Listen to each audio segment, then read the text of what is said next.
Friends, now again I am back with my new easiest recipe, paneer bhurji.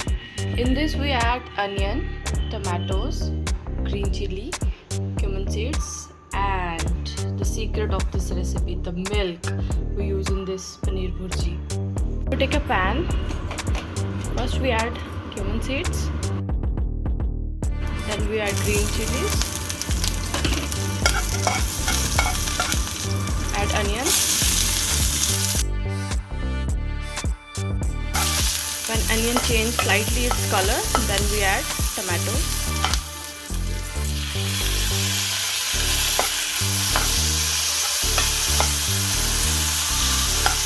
We add degi mirch, turmeric,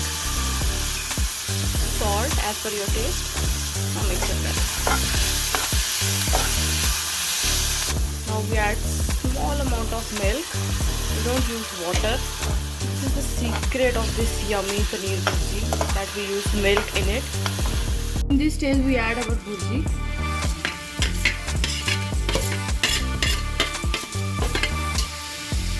Mix it well.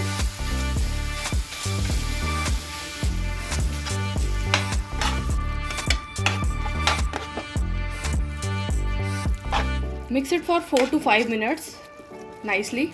Then it's ready to serve hot. Now it's for plating.